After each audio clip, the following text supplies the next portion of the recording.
বিসমিল্লাহির রহমানির রহিম। বাংলাদেশের রাজনীতির আকাশে বারবার রং পরিবর্তন হচ্ছে, ঠিক যেমনি আকাশে মেঘ পরিবর্তন হয়, রং বদল হয়, ঠিক তেমনি বাংলাদেশের রাজনীতির মাঠেও, রাজনীতির আকাশেও রং বদল হচ্ছে।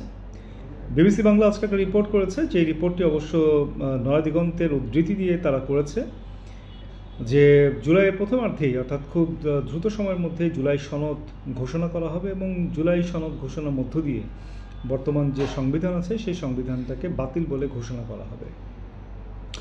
একই সাথে অন্তর্বর্তীকালীন সরকার প্রধান হবেন বিএনপির ভারপ্রাপ্ত চেয়ারম্যান তারেক জিয়া এবং রাষ্ট্রপতি হবেন সম্ভবত ডক্টর মোহাম্মদ ইউনূস, অথবা এই জায়গাটা একটা খুব মজার বিষয়, কারণ এটা হয়তো বা কারো কল্পনার বাইরে, কারণ ইলেকটেড গভর্নমেন্ট ছাড়া বেগম খালেদা জিয়া রাষ্ট্রপতি হবেন এটা আসলে কেউ কল্পনা করতে পারবে না। তবে এমনটি কথা কিন্তু বিবিসি বাংলা লিখেছে যে অন্তর্বর্তীকালীন সরকার, নতুন যে জুলাই সনদ হবে সেই জুলাই সনদে রাষ্ট্রপতি পরিবর্তন হয়ে নতুন রাষ্ট্রপতি হতে পারেন বেগম খালেদা জিয়া। সো অনেক ঘটনা ঘটে যাবে হয়তো কিছুদিনের মধ্যেই। আমি যদি বিবিসি বাংলার নিউজটা, ওরা যেই শিরোনামটা করেছে, জুলাই ঘোষণা শিগগিরই, স্থগিত হতে পারে সংবিধান, পরিবর্তন আসতে পারে সরকারে, এবং সেখানে তারা বলেছে জুলাই মাসের শুরুতেই ঘোষিত হতে পারে জুলাই ঘোষণা। এই ঘোষণায় ফ্যাসিবাদের পুনরাবৃত্তি রোধ করতে সংবিধান পরিবর্তনের উপর থাকবে বিশেষ গুরুত্ব। এর অংশ হিসেবে সংবিধান স্থগিত ঘোষণা হতে পারে। সূত্র জানিয়েছে, রাষ্ট্র সংস্কারের মৌলিক পরিবর্তনে বিদ্যমান সংবিধান বাধা হয়ে দাঁড়িয়েছে। এ বিবেচনায় 5ই আগস্ট গণঅভ্যুত্থানে শেখ হাসিনার বিদায়ের পরই সংবিধান স্থগিত করা প্রয়োজন ছিল। একটি সূত্র জানিয়েছে, সংবিধান স্থগিত করা হলে প্রধান উপদেষ্টা প্রফেসর ডক্টর মোহাম্মদ ইউনূসকে প্রেসিডেন্টের দায়িত্ব গ্রহণের অনুরোধ জানানো হতে পারে। সেক্ষেত্রে নতুন সরকারের প্রধান উপদেষ্টা হতে পারেন বিএনপির ভারপ্রাপ্ত চেয়ারম্যান তারেক রহমান। জামায়াতের আমির ডাক্তার শফিকুর রহমান হতে পারেন উপপ্রধান উপদেষ্টা। ফ্যাসিবাদ বিরোধী রাজনৈতিক দলগুলো থেকে উপদেষ্টা পরিষদের সদস্য নেওয়া হবে। বর্তমান উপদেষ্টাদের মধ্যে যারা ভালো পারফরমেন্সের পরিচয় দিয়েছেন তারা উপদেষ্টা পরিষদে থাকতে পারেন।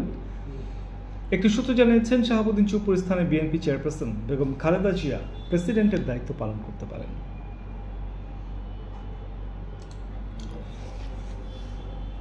এটা একটি চমকপ্রদ নিউজ, যে নিউজটি করেছিল নয়াদিগন্ত, এবং যেই নিউজের উপর বেস করে বিবিসি বাংলাও এই রিপোর্টটি করেছে। আমরা আশা করব যে যা কিছু হবে ভালো কিছুই হবে। তবে যে নির্বাচনের জন্য আমরা দীর্ঘ লড়াই সংগ্রাম করেছি, সেই নির্বাচনটা যেন দ্রুত সময়ের মধ্যেই হয়। সংবিধানকে বাতিল করে না দিয়ে সংবিধান সংস্কার যদি করা যায় সেটি মঙ্গল হবে, কারণ এই সংবিধানটি আমাদের মহান মুক্তিযুদ্ধ 1971 সালে যে মহান মুক্তিযুদ্ধ সংগঠিত হয়েছিল, যেখানে 30 লক্ষ শহীদ এবং 2 লক্ষ মা বোনের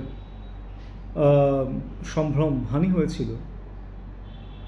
প্রচুর মুক্তিযোদ্ধা আছেন যারা কিনা তাদের আহত হয়েছেন।